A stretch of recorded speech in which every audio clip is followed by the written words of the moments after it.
मुखिया जी नमस्ते। नमस्ते नमस्ते, खुश रहो खुश रहो। आप कौन? हम वो पिंटू ड्राइवर है ना, ट्रक ड्राइवर, उनकी पत्नी है। अच्छा, तो पिंटू ट्रक ड्राइवर की औरत हो तुम? हाँ मुखिया जी। अच्छा अच्छा अच्छा, बैठो बैठो बैठो। हाँ। अरे नीचे क्या बैठती हूँ, ऊपर बैठो। हाँ हाँ। ऊपर बैठो ऊपर। मैं क्या जात पात ऊंच नीच नहीं मानता हूँ, हैं? ये सब जो है फालतू के चोचले हैं। तो कैसे आना हुआ? विधवा पेंशन बनवा दीजिए। अच्छा अच्छा। दिक्कत हो रही है, खाने को नहीं है, राशन नहीं है, घर में गैस नहीं है, हर महीने प्रॉब्लम होती है। अब वो रहते थे तो काम सही रहता था। अच्छा, तो विधवा पेंशन के लिए तुम आई हो? कुछ पेपर कागज उसमें लगेंगे, वो तुम्हारे पास है? हाँ मुखिया जी, सब है। पक्का पेपर ऊपर है ना? है? हाँ।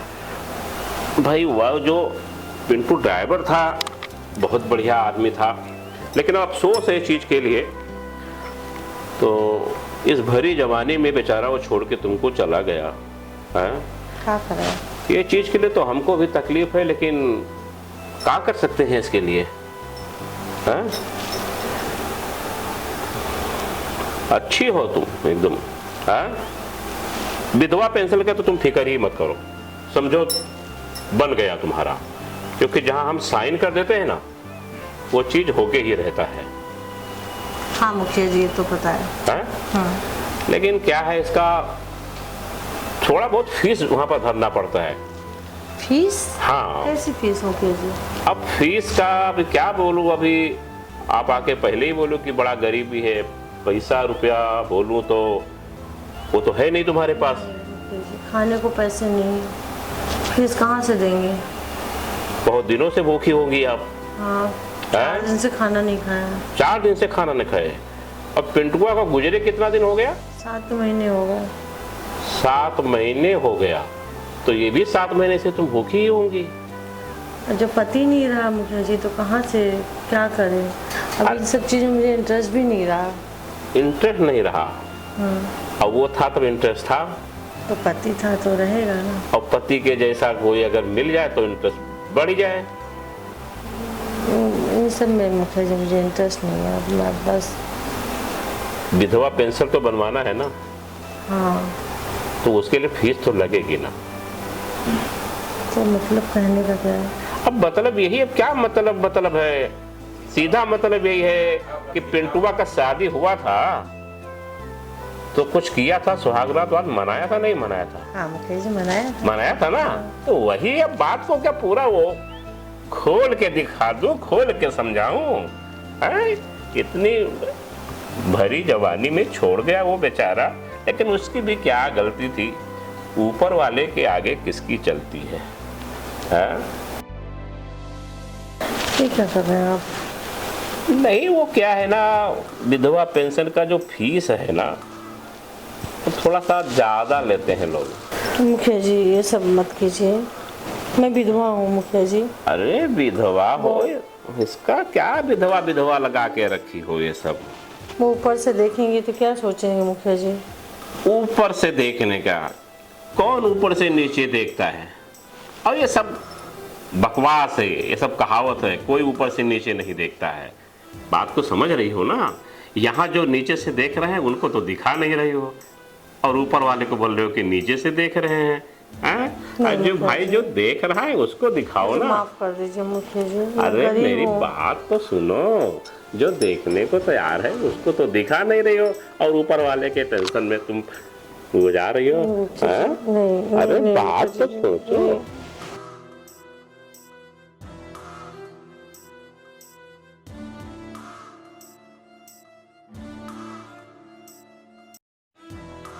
मुखिया जी आपने ये सही नहीं किया। अरे क्या सही नहीं किया, ये बताओ, अच्छा लगा नहीं लगा? नहीं मुखिया जी। देखो ये सब मत सोचो, जो हो गया उसको पीछे छोड़ो। अब तुम्हारा विधवा पेंशन जो है बनवा देता हूँ, ठीक है? और हमारी जो ऑफिस है ना, मेरी ऑफिस है, वहां पर मैं आप एक लेटर दे देता हूँ, वहां जाओ, तुमको काम भी मिल जाएगा। ठीक है? हाँ जाए? हाँ जाओ, लेकिन आना तो पेपर कागज कंप्लीट लेके आना। ठीक है। ठीक है जो बताया। किधर पिए? ठीक। ठीक है। जय राम जी की।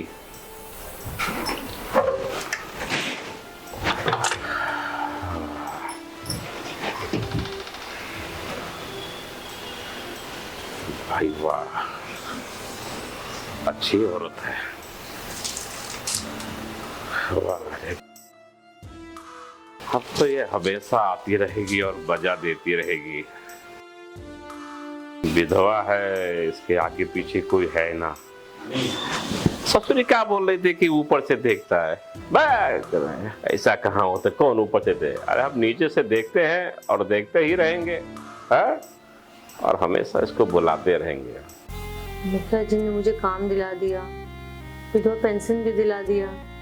वैसे गलत आदमी तो वो नहीं है, लेकिन फिर भी उन्होंने जो मेरे साथ किया वो गलत किया, वो नहीं करना चाहिए था उनको। किसी का मजबूरी का फायदा कभी नहीं उठाना चाहिए। जितना हो सके निस्वार्थ उसकी मदद करो। लेकिन ठीक है, क्या ही कर सकते हैं, अभी परेशान हूँ मैं, मुझे करना पड़ा। चलो, इतना तो अच्छा किया कि मुझे काम दिला दिया। आज मेरा घर चल रहा है।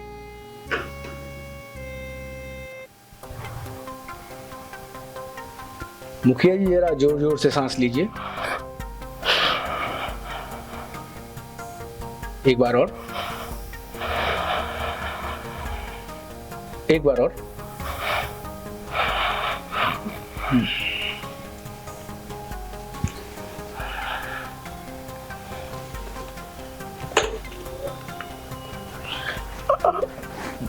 डॉक्टर साहब, क्या हुआ है हमका? मुखिया जी आपको तो बहुत सीरियस तौर पर एसटीडी हो गया है। एसटीडी? हाँ। अरे हम तो कहूँ एसटीडी कॉल नहीं किया हूँ किसी को भी। अरे एसटीडी कॉल नहीं, आपको गंभीर रूप से गुप्त रोग हो गया है। लेकिन आप ये कहाँ से लगा कर आ गए? गुप्त रोग हो गया है?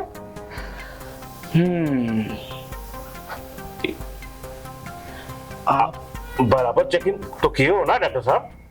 मैंने बराबर चेक कर लिया मुखिया जी। ये खास तौर की बीमारी सिर्फ गांव में 3 लोगों को है, मेरी जानकारी। 3 लोगों को? जी हाँ। किसको किसको डॉक्टर साहब? एक तो वो जो पिंटू ड्राइवर था ना, अरे वो सरकारी ड्राइवर। अच्छा, वो जो मर गया वो? हाँ, वही ट्रक ड्राइवर। अच्छा अच्छा। एक पिंटू को, एक पिंटू की धर्मपत्नी को, और अब मैं आपके साथ देख रहा हूँ कि आपको भी वही बीमारी लग गई। वैसे अगर आपने कुछ उसकी विधवा के साथ किया है तो बता दीजिए, या उसके अलावा किसी और के साथ संबंध बनाया है तो बता दीजिए। अरे नहीं नहीं नहीं डॉक्टर साहब, क्या बात करते हो? अरे हम गांव का मुखिया हैं, हम ये सब थोड़ी करते हैं। अरे मुखिया जी, आप बात की गंभीरता को समझिए। अगर आप मुझे सच नहीं बताएंगे और आप मुझे ये नहीं बताएंगे कि आपने और किस किस के साथ गुप्त रूप से संबंध बनाए हैं, तो ये गुप्त बीमारी पूरे गांव में फैल जाएगी। ये बीमारी ऐसी है कि जब ये चरम बिंदु पे पहुंचती है तो इंसान 1 साल से 2 साल से ज्यादा नहीं जीता है। इस डॉक्टर को तो कुछ मालूम नहीं है।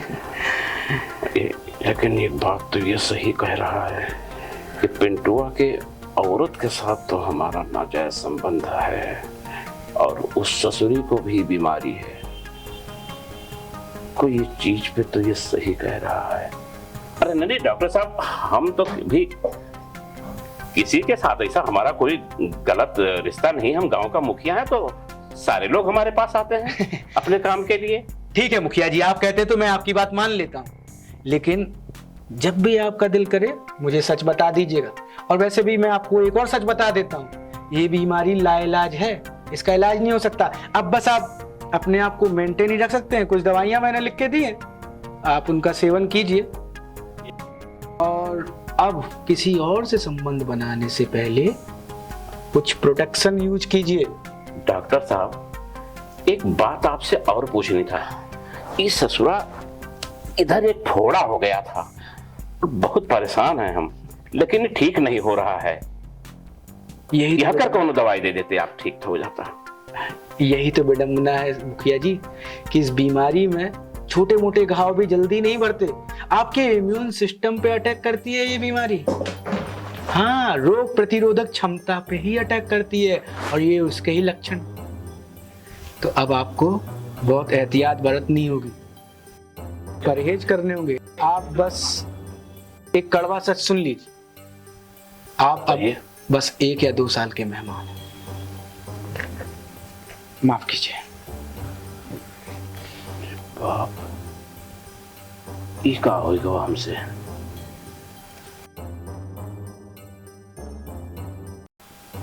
उसके साथ ना तो हम जबरदस्ती संबंध बनाते, ना अजी ससुरा ये दिन देखने को मिलता।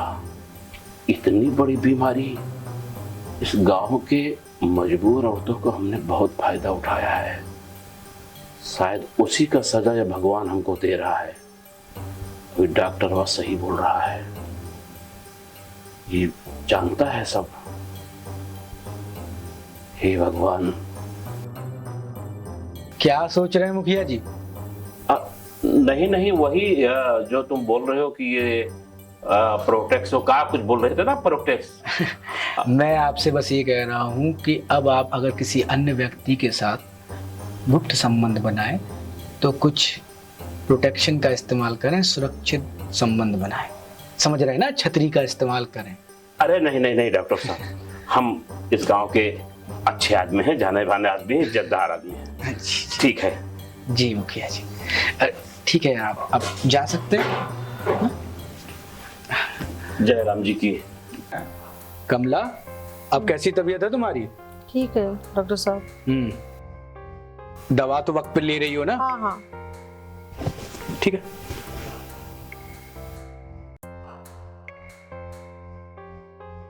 लंबी लंबी सांस लो, एक बार और, एक बार और।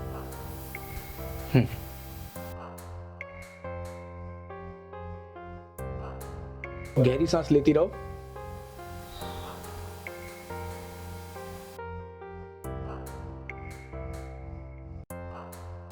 कमला, हाँ तुम्हारा लीवर कमजोर हो रहा है, हाँ तुम हल्का भोजन करना और दवा लेती रहना। वैसे एक बात बताओ, हाँ। मैं तुमसे एक राज की बात पूछना चाहता था। बोलो। क्या तुमने मुखिया जी के साथ कुछ ऐसा किया है जो समाज के दायरे में नहीं आता? नहीं, मैंने तो कुछ नहीं किया, वही कर दिए थे जबरदस्ती। ओह, मैं नहीं करना चाहती थी, उन्होंने जबरदस्ती कर दिया, क्या ही कर सकती हूँ। तो तुमने उन्हें बोला नहीं कि वो सुरक्षित तरीके से संबंध को आगे बढ़ाएं? बोलने का मौका ही नहीं दिया, वो जबरदस्ती कर दी। अब पता नहीं वो इंसान किस किस के साथ संबंध बना रहा होगा और ये बीमारी कहीं पूरे गांव में ना फैल जाए, यही डर मुझे सता रहा है। खैर, तुम अपना ख्याल रखो। मैं समझ सकता हूँ कि तुम एक औरत हो, तुम्हारी अगर कोई शारीरिक जरूरतें हैं तो तुम ये याद रखना कि तुम्हें सुरक्षित रूप से ही संबंध। ठीक है? ठीक है, अपना ख्याल रखो और दवा वक्त पर लेती रहो। हाँ ठीक।